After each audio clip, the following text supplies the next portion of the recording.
¿Alguna vez nos hemos preguntado qué se necesita para construir una escuela donde cada estudiante, de verdad, sin excepción, se sienta aparte? Bueno, hoy vamos a meternos de lleno en un plan de acción, uno bien práctico, para que la inclusión deje de ser una idea y se convierta en una realidad. Muy bien. Para arrancar, es súper importante que desafiemos una idea que está muy metida en la cabeza de muchos sobre lo que realmente es la inclusión. A ver, esta es la pregunta del millón, ¿no? Muchísima gente cree que cuando hablamos de inclusión nos referimos únicamente a estudiantes con alguna discapacidad. Pero, ¿es así de simple? Aclarar esto es el primer paso, y es fundamental. Y la respuesta, para que quede súper claro, es un no rotundo. La inclusión es un paraguas muchísimo más grande. Pensemos en la diversidad cultural, en la migración, en fin, en todas esas características que nos hacen únicos. Y ojo, que esto no es solo una idea bonita. Aquí lo tenemos, negro sobre blanco, en la normativa peruana. La inclusión no es una opción, no es un favor, es un derecho humano fundamental. Y la clave está ahí, reconocer y, sobre todo, valorar la diversidad de cada persona. Entonces, ¿cómo se ve este derecho en la práctica? Bueno, se apoya en 4 pilares. No alcanza con que los estudiantes estén ahí, presentes. Hay que garantizar que participen activamente y que tengan éxito. Y para eso, claro, hay que poner una atención especial en quienes son más vulnerables. Y, lo más importante, dedicarse a eliminar las barreras que el mismo sistema a veces pone. Claro, todo esto suena genial, pero la gran pregunta es, si queremos construir una escuela así, ¿por dónde empezamos? ¿Cuál es el primer ladrillo que ponemos? Por suerte no hay que inventar la rueda, existe un plan maestro que nos sirve de guía. Para que sea más fácil de entender, vamos a usar una analogía que funciona perfecto, la de construir una casa. ¿Qué se necesita?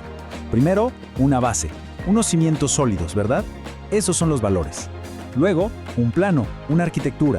Esas son las políticas. Y finalmente, la vida que ocurre adentro. Lo que la hace un lugar. Esas son las prácticas del día a día. Y este es el plano. No es algo sacado de la manga, ¿eh? Es un modelo súper reconocido de Booth y Ainscow. Y lo más importante, esto no es una lista de pasos uno después del otro. Es un ciclo. Es un círculo virtuoso donde la cultura inspira las políticas guían las prácticas y las prácticas a su vez fortalecen la cultura. Todo está conectado. Vamos entonces con la primera dimensión, con los cimientos de nuestra casa. Hablemos de la cultura, que viene a ser como el corazón, el alma de la escuela. ¿De qué hablamos cuando hablamos de culturas inclusivas? Hablamos de ese algo que se respira en el ambiente. Son los valores, las creencias que todos comparten y que guían cómo se hacen las cosas. Es crear una comunidad donde colaborar es lo normal y donde cada persona, de verdad, siente que ese es su lugar y que se le valora por ser quien es. Y esa cultura se construye sobre 5 valores que son, digamos, la base de todo. El respeto a las diferencias, la participación real de todos, la igualdad de oportunidades, un sentido fuerte de comunidad y algo clave, la sostenibilidad. Para que estos cambios no sean una moda, sino que se queden para siempre. Perfecto. Ya tenemos los cimientos culturales. Ahora, ¿qué sigue en nuestra casa? Pues, los planos. Las políticas que le dan estructura y coherencia a todo. En esta dimensión es donde las buenas intenciones se convierten en las reglas del juego. Se trata de meter esos valores inclusivos en el ADN de la escuela, en sus documentos oficiales, en sus planes. Es hacer que la inclusión no sea un anexo, sino el centro de todo. Y miren qué claro se ve acá. Esto es para que veamos que las políticas no son algo abstracto.